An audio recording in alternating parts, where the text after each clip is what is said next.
Friends, Bhushan GS classes में आपका स्वागत है। हमारा टॉपिक प्राचीन भारत के इतिहास के क्रम में अभी तक हमने सिंधु घाटी सभ्यता देखा। सिंधु घाटी सभ्यता के पतन के बाद आगे आता है हमारा वैदिक सभ्यता। वैदिक सभ्यता हमारा चलता है 600 बीसी तक, 1500 बीसी से 600 बीसी तक। 600 बीसी से 600 बीसी से चालू होता है हमारा महाजनपद काल, जो कई महाजनपद जैसे 16 महाजनपद जो है वह उभर कर सामने आते हैं, अपना अपना साम्राज्य अपना अपना राज्य में काफी विकसित होते हैं और इनका जो दौर चलता है वह 600 से लेकर 400 बीसी तक चलता है।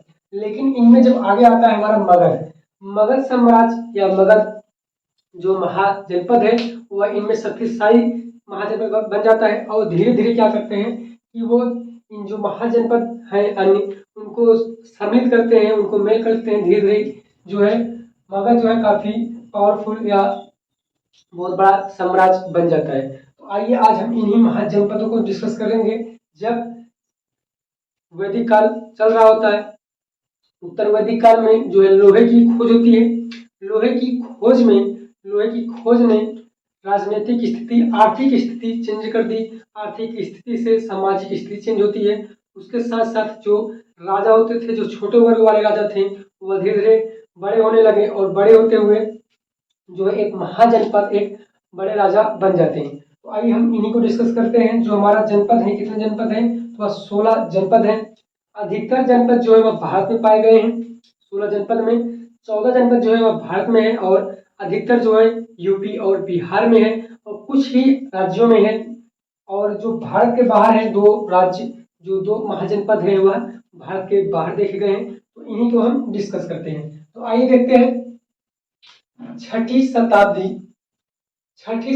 बीसी में, छठी शताब्दी का जब दौर चल रहा होता है उत्तर वैदिक काल का, वहां पर जो है जब लोहे की खोज होती है, लोहे की खोज से जंगलों की काफी कटाई हुई और उनमें जो कृषि होने लगा उससे व्यापार बढ़ा। व्यापार बढ़ते हुए क्या होता है कि राजा जो होते हैं वह काफी पावरफुल हो जाते हैं, उनको टैक्स वसूलने, हर चीज में उन्हें प्रॉफिट होने लगती है और इनके जो है आर्थिक सामाजिक जो है प्रगति होती है और धीरे धीरे इनके राजनीतिक जीवन जो है विस्तार दिखाई देता है।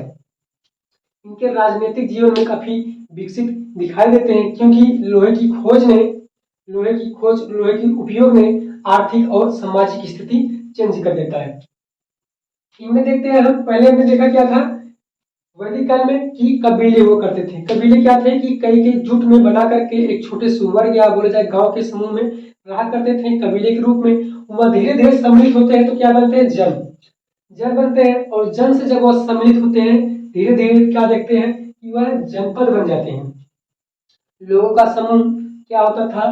तो कबीला के कई झुंड को मिलाकर जन होते थे और झुंडों को मिलाकर के क्या हुआ, हमारा जनपद होता था। और जनपद को जब मिलाया गया तो क्या बन गया? महाजनपद। महाजनपद का रूप कब आता है? जब राजा शक्तिशाली होने लगते हैं और उनका जो है वंशानुगत शासन चलने लगता है और वर्ण व्यवस्था उसमें काफी प्रचलित हो जाती है, वह भी काफी चरम सीमा पे थी। इस तरह से जो है महाजनपद का उदय होता है और इन 16 महाजनपद उभर कर सामने आते हैं। तो आइए डिस्कस करते हैं आगे।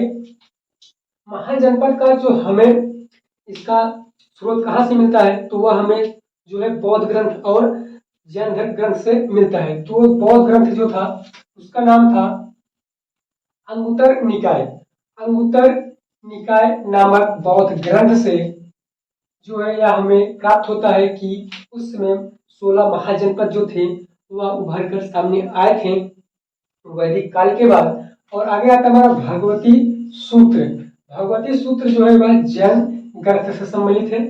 जैन ग्रंथ में क्या देखा गया कि भगवती सूत्र जो इनका है उसमें देखा गया कि इनके भी जो ग्रंथ है इसमें 16 महाजनपदों का प्रयोग किया गया है।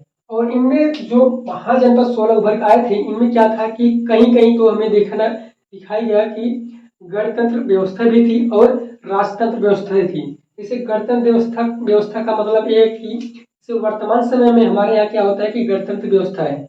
और इसके पहले जब देखेंगे कि हम जैसे मुगलों का वंश या तुर्कियों का वंश, इस तरह से जो वंश चल रहा था उसमें क्या देखा गया था कि राजशाही व्यवस्था चल रही थी। तंत्र चल रहा होता है कि राजा का लड़का ही राजा बनेगा। लेकिन बाद में क्या हुआ कि गणतंत्र अब वर्तमान में आ गया है। इसी तरह से उसमें भी सिस्टम था, कई कई महाजनपदों में देखा गया कि वहां पर जो है गणतंत्र व्यवस्था और राजतंत्र व्यवस्था थी। तो आइए डिस्कस करेंगे हम क्या था कि गणतंत्र व्यवस्था और राजतंत्र व्यवस्था देखा जाता है उस समय। तो देखते हैं महाजनपद। महाजनपद हम डिस्कस करेंगे आगे, उनकी राजधानी क्या हुआ करती थी उस समय, और वर्तमान में वह जो है कहाँ पर देखे गए थे या फिर कहाँ पर थे वर्तमान के मैप में, वर्तमान के स्थान पे। और इनमें कुछ मुख्य बातें, इनमें मुख्य बातें क्या है कि जो एग्जाम में पूछे जाते हैं वह मुख्य बातों को हम डिस्कस करते हैं, ताकि एग्जाम में जो भी क्वेश्चन बनेगा महाजनपदों से आप उसे आसानी से कर ले जाएंगे। तो देखते हैं, सबसे पहले आता है हमारा मगध। मगध जो था यह सबसे विशाल साम्राज्य उसमें तो नहीं था, लेकिन यह धीरे धीरे क्या होता है ये बहुत विशाल बन जाता है। कैसे होता है कि जब उसमें हर्यक वंश की स्थापना होती है मगध में, हर्यक वंश के बाद आगे आते हैं बिंबिसार, बिंबिसार के बाद आते हैं अजातशत्रु। जब बिंबिसार का शासन चल रहा होता है तो उसमें वह काफी अपने साम्राज्य को फैलाते हैं और कई महाजनपदों को युद्ध करके जो है अपने में शामिल कर लेते हैं। और जो अजातशत्रु आते हैं वो भी यही काम करते हैं। धीरे धीरे जब मौर्य वंश आता है, मौर्य वंश भी काफी बड़ा साम्राज्य बना लेता है। तो देखते हैं, हमारा मगध हो गया। मगध की राजधानी उसमें क्या थी, तो वह राजगृह थी। क्या थी, राजगृह थी। और वर्तमान में कहा देखा गया कि पटना और गया के बीच का जो स्थान है, पटना बिहार, बिहार की राजधानी क्या है तो पटना है। तो पटना और गया के बीच में हमारा जो है राजगृह, यह कहाँ पर देखा गया है कि उस समय मगध जो था वह पटना और गया के बीच में था।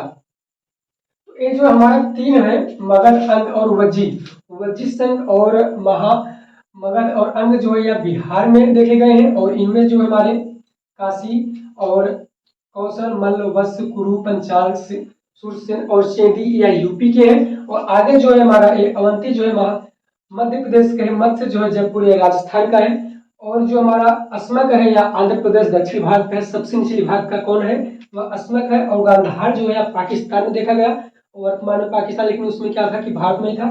लेकिन जो कम्बोज है यहाँ पर देखा गया है कि यह अफगानिस्तान और पाकिस्तान के सीमा क्षेत्र में। तो इससे सम्मिलित देखते हैं पहले मगध। मगध की उसमें राजधानी क्या थी, तो वह राजगृह थी। और वर्तमान में कहाँ पर देखा जाता है तो वह गया और पटना के बीच का स्थान। और इसमें कुछ बातें क्या है कि उसमें इस मगध के उत्तर में क्या था, उत्तर में इसके गंगा बहती थी, उत्तर में गंगा, और पूर्व में चंपा और पश्चिम में सोन नदी। उसमें महाजनपदों का इतना विशाल कई होना मतलब क्या था, कैसे हो जाते थे, इसका कई कारण था।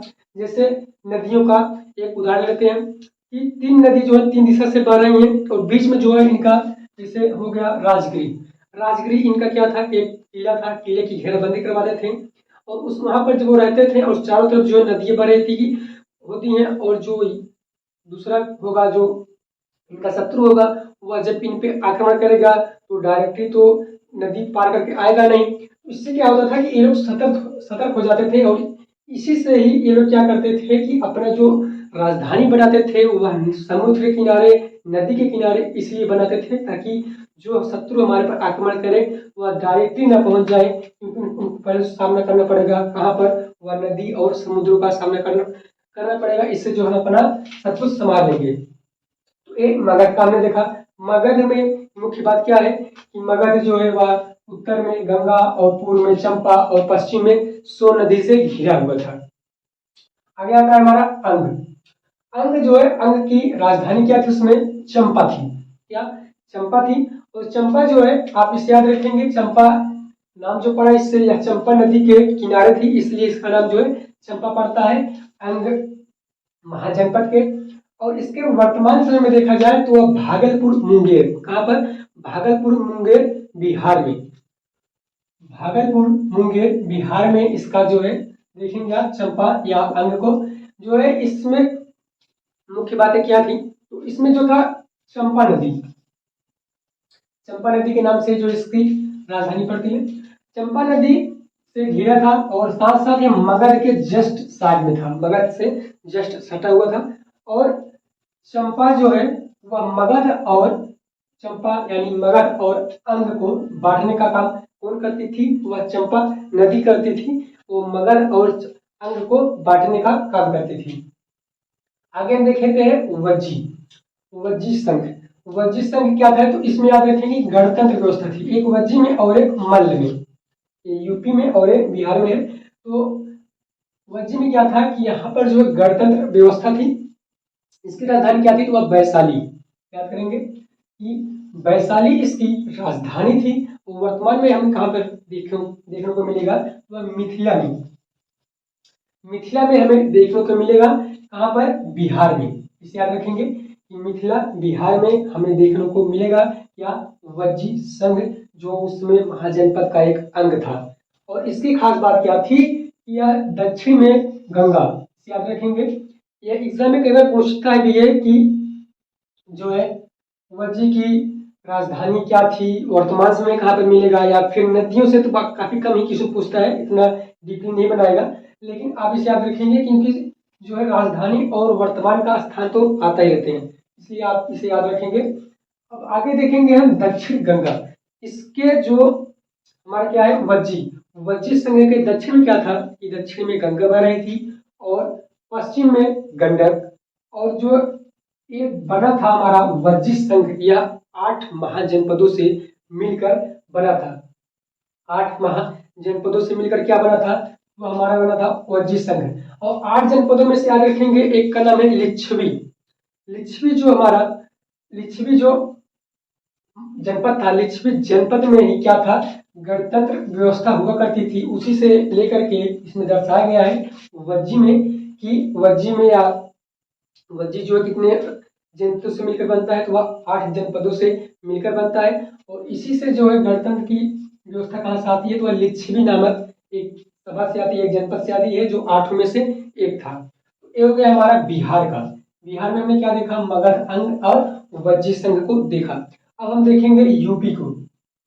यूपी में कितने थे, तो यूपी में हमारे हो गए 4 से लेकर 11 तक। कहाँ पे हैं, वह यूपी में। 3 कहाँ थे, तो 3 थे बिहार में। तो यूपी में आते देखते हैं हम। पहला आता है काशी। काशी आज भी विख्यात है अपने आप में, देवताओं की नगरी बोली जाती है, इसे याद रखेंगे। देवों की नगरी कौन है, तो वह काशी है। काशी की राजधानी क्या हुआ करती थी, वह वाराणसी, आज भी उसी के नाम से है, वाराणसी काफी विख्यात है। काशी की राजधानी वाराणसी थी और वाराणसी वही नाम है वर्तमान में भी। यह कहाँ पे थी, तो वह उसमें उत्तर में इसके वरुणा नदी बह रही थी और दक्षिण में असी नदी से यह घिरा हुआ था। इसके उत्तर में जो वरुणा और दक्षिण में असी नदी दोनों साइड से बह रही होती, उसी से क्या था, घिरा था असी नदी से। इसमें जो है नाम जो है, इसमें आप देखेंगे परिवर्तन कुछ नामों को होगा नदियों को लेकर, क्योंकि उसमें जो था आप देखेंगे वैदिक काल में कुछ नदियों के नाम चेंज हुए थे, तो इसी तरह से इसमें भी कुछ वही सिस्टम है। आगे आता है हमारा कौशल, 5वें नंबर पे कौशल आता है। कौशल की उसमें राजधानी क्या थी, तो वह श्रावस्ती। श्रावस्ती आज भी अपने नाम से विख्यात है। श्रावस्ती यूपी का एक जिला भी है। श्रावस्ती, श्रावस्ती उसमें क्या थी, तो वह कौशल की राजधानी थी। वर्तमान में हमें देखने को कहाँ पे मिलेगा, या फैजाबाद और अयोध्या के बीच में हमें क्या मिलेगा, श्रावस्ती या कौशल को देखने को मिलता है। कहाँ पर, अयोध्या और फैजाबाद, इसे याद रखेंगे।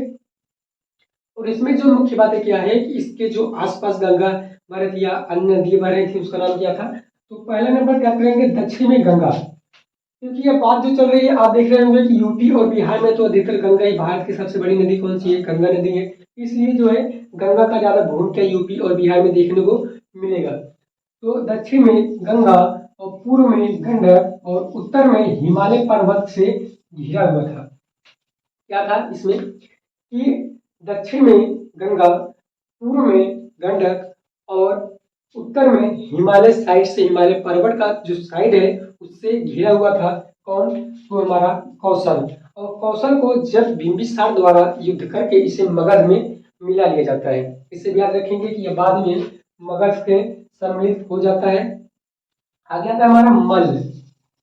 मल्ल, मल्ल की जो व्यवस्था क्या थी, इसमें गणतंत्र व्यवस्था थी। हमने बताया एक वज्जी में और एक मल्ल में सिस्टम क्या था, इसमें जो थे गणतंत्र व्यवस्था थी। और अधिकतर सब में आप देखेंगे जो हमारा 14 महाजनपद है, इसमें देखने को क्या मिलता है कि इसमें जो है राजतंत्र व्यवस्था थी। और मल्ल की राजधानी क्या हुआ करती थी, तो वह कुशीनगर। कुशीनगर आपको याद होगा, कुशीनगर जहाँ पर महात्मा बुद्ध को परिनिर्वाण की प्राप्ति हुई थी, महापरिनिर्वाण की प्राप्ति महात्मा बुद्ध को होती है कहाँ पर, कुशीनगर में। और वर्तमान में हमें कहाँ पर देखने को मिलेगा, तो ये देवरिया, यूपी देवरिया में हमें देखने को मिलेगा। आगे आता है हमारा वत्स। वत्स की जो उसमें राजधानी थी वह कौशाम्बी, क्या कौशाम्बी थी। कौशाम्बी हमें कहाँ पर देखने को मिलेगा, तो इलाहाबाद के समीप, इलाहाबाद वर्तमान में प्रयागराज, इलाहाबाद के समीप हमें देखने को मिलेगा कौशाम्बी या वत्स। वत्स की राजधानी क्या थी, वह कौशाम्बी थी। तो इसके बारे में बात करेंगे कि इसकी जो स्थापना करते हैं वो करते हैं उदयन, राजा उदयन जो थे वह बसाते हैं किसको, वत्स या कौशाम्बी राजधानी को। कब बसाते हैं, या 7वीं शताब्दी ईसा पूर्व के अंतर्गत जो है राजा उदयन बसाते हैं किसको, तो हमारा वत्स राजधानी को। आगे देखते हैं हम 8वें नंबर पे, तो कुरुक्षेत्र आपको याद होगा, महाभारत में इसका वर्णन है। कुरुक्षेत्र या कुरु कह सकते हैं। तो कुरु का जो है राजधानी क्या थी, तो वह इंद्रप्रस्थ थी। इंद्रप्रस्थ राजधानी किसकी, कुरु की। और यह देखने को कहाँ मिलेगा, तो यह दिल्ली के आसपास, क्या करेंगे, दिल्ली के आसपास, न कि दिल्ली में, यह दिल्ली के आसपास में देखने को मिलेगा क्या, कुरुक्षेत्र। और इसका वर्णन हमें मिलता कहाँ से है, हालांकि यहाँ पर जो हमारे बौद्ध ग्रंथ और जैन ग्रंथ है इससे मिलता भी है, लेकिन आगे हमें मिलेगा अर्थशास्त्र। अर्थशास्त्र से इसका वर्णन मिलता है। अर्थशास्त्र जानते होंगे आप, रचयिता कौटिल्य, जिन्हें हम चंद्रगुप्त के कौटिल्य और विष्णुगुप्त के नाम से जानते हैं, उन्हीं के द्वारा रचित जो है अर्थशास्त्र, उससे भी यह वर्णन मिलता है। कहाँ का, तो कुरु का। आगे आता है पांचाल। पांचाल की जो राजधानी थी वह अहिछत्र थी। अहिछत्र जो थी वह पांचाल की राजधानी थी। पांचाल की जो वर्तमान में बात करें तो वह हमें बरेली के आसपास मिलेगी, बरेली मिलेगी। कौन, वह पांचाल। और इसकी जो बात करते हैं कि इसमें खास बात क्या थी, तो वह गंगा और हिमालय के पर्वत की श्रृंखलाओं से घिरा हुआ था। कौन, पांचाल जो था वह गंगा और हिमालय के पर्वत के बीच की श्रृंखलाओं से घिरा हुआ था। आगे आते हैं हम सुरसेन। सुरसेन की जो राजधानी थी उसमें मथुरा, मथुरा आज वर्तमान में भी यही नाम है, तो मथुरा, सुरसेन। और सुरसेन की कुछ बातें हैं इसमें कि यमुना के पश्चिम में और मत्स्य हम आगे बात करेंगे। मत्स्य जो हमारे कहाँ पे है, राजस्थान। ये मत्स्य के पूर्व में और जो हमारा यमुना नदी है उसके पश्चिम में, तो यमुना के पूर्व में और मत्स्य के पूर्व में कौन था, तो हमारा सुरसेन, जो कि मथुरा इसकी राजधानी थी, वह बसा हुआ था। और जो इसके राजा थे, राजा सुरसेना, याद करेंगे, राजा सुरसेना जो थे वह कौन थे, तो यहाँ के राजा हुआ करते थे। वह आगे चल के जो है बुद्ध प्रचारक या बुद्ध भिक्षुक बन जाते हैं, बुद्ध का काफी प्रचार करते हैं, बौद्ध धर्म का। तो आगे आते हैं चेदी। ये हमारे यूपी से जो लास्ट हुआ है हमारा चेदी। चेदी जो महाजनपद था, इसकी जो राजधानी थी उस समय वह थी सुक्तिमय। सुक्तिमय क्या थी, सुक्तिमती क्या थी, राजधानी थी चेदी की राजधानी सुक्तिमती। और वर्तमान में बात करें तो वर्तमान में इसका हमें कहीं पर लिखा साक्ष्य नहीं मिलता है। कई वैज्ञानिकों का कहना है कि इसमें जो है कुछ त्रुटियां हैं, इसलिए इसका सही से जो है खोज ना हो पाई है, और इसके बारे में हमें ज़्यादा जानकारी नहीं है इसकी, चेदी की। तो इसकी आप याद रखेंगे कि इसकी राजधानी क्या थी, तो वह सुक्तिमती थी। ये हमारा यूपी से हो गया। तो यूपी से हमने देखा, क्या देखें, काशी, कौशाम्बी, मल्ल, वत्स, कुरु, पांचाल, सुरसेन और चेदी। अब आगे आते हैं हम मध्य प्रदेश की साइड में। अब आगे आएंगे जो हमारा एक एक राज्य में एक एक ही जो महाजनपद हमें देखने को मिलते हैं, और जो 2 जनपद हैं वह भारत से बाहर वर्तमान में मिलेंगे। तो देखते हैं हम, जो हमारा 12वां नंबर है, 12वां नंबर आएगा अवंती। अवंती या महेशमती, आप याद आ गया होगा, जिसे हम देखते हैं बाहुबली में जो मूवी बनी थी उसमें इसका वर्णन होता है। अवंती जिसे महिष्मती वहाँ की रानी थी। और जो उज्जैन, ये इसकी आप सोच रहे होंगे कि इसका जो दो राजधानी क्यों दर्शाया गया है इसमें, तो इसकी बात ये थी कि जो नर्मदा नदी थी, नर्मदा नदी जो थी वह अवंती को दो भागों में बांट देती थी। नर्मदा नदी अवंती को दो भागों में बांटती थी, तो इसलिए जो इसकी राजधानी हुआ करती थी वह दो भागों में बढ़ जाती थी।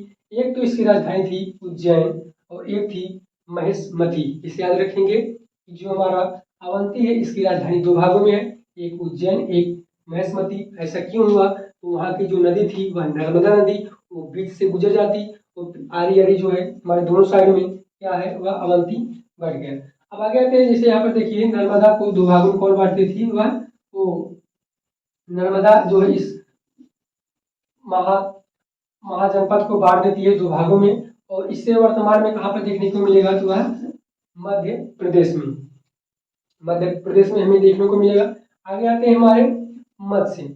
मत्स्य जो राजधानी थी, मत्स्य जो इसकी राजधानी थी वह विराटनगर, मत्स्य महाजनपद का राजधानी विराटनगर। और वर्तमान में हमें कहाँ पर मिलेगा, तो वह जयपुर, जयपुर राजस्थान, राजस्थान की जो राजधानी है जयपुर, वहां पर देखने को मिलेगा विराटनगर में जो है वत्स्य। आगे आते हैं, इसकी कुछ खास बातें क्या थी, या जो है कुरु के क्षेत्र, कुरु के दक्षिण, यहाँ पर देखेंगे आप कुरु, इसमें हमने क्या देखा था कि जो कुरु है यह इसके दक्षिण में क्या मिलेगा हमें, तो हमें मिलेगा मत्स्य। इसके दक्षिण में मत्स्य, यमुना के पश्चिम में, यमुना के पश्चिम में हमें क्या मिलता है, तो वह मत्स्य मिलता है। आगे आते हैं अस्मक। अस्मक जो है यह सबसे निचली भाग है, या बोला जाए कि दक्षिणी महाजनपद कौन सा है तो उसे अस्मक कहा गया है। अस्मक को एक दक्षिणी महाजनपद के नाम से भी जाना जाता है, क्योंकि यह सबसे निचली भाग में भारत के, और इसे जो है आंध्र प्रदेश में वर्तमान में देखा गया है। और इसका जो राजधानी था पोतन या पोटली, याद करेंगे, पोतन या पोटली राजधानी थी किसकी, अस्मक की। वर्तमान में हमें कहाँ देखने को मिलेगा, तो वह आंध्र प्रदेश में भारत के दक्षिण स्थित में। आगे आते हैं हम, ये हमारा हो गया कुछ भारत से जो थे उनको हमने देख लिया, 14 महाजनपद को हमने भारत में देखा। आगे हम देखते हैं दो महाजनपद जो भारत के बाहर थे वर्तमान में, क्योंकि जो उसमें भी थे ये सब गांधार और कम्बोज, ये सब उसमें भारत में लगाया करते थे, लेकिन धीरे धीरे क्या हुआ ये सब बट गए। आगे आते हैं हम 15वें देखते हैं, 15वीं माना है गांधार। गांधार की राजधानी तक्षशिला, गांधार की राजधानी तक्षशिला वर्तमान में पाकिस्तान में देखने को मिलेगा। और इसकी विशेषता क्या थी कि यह जो है शिक्षा विज्ञान हर मामले में काफी आगे था। इसका जो इतना प्रचार प्रसार था तक्षशिला का कि जो है विश्व में प्रख्यात थी, किसके नाम से, शिक्षा के नाम से। शिक्षा के नाम से पूछा जाए कि जो सबसे ज्यादा विश्व में प्रख्यात कौन थी, महाजनपद विख्यात थी, वह कौन थी, तो तक्षशिला या गांधार, या शिक्षा विज्ञान के मामले में काफी आगे थी। आगे आता है कम्बोज।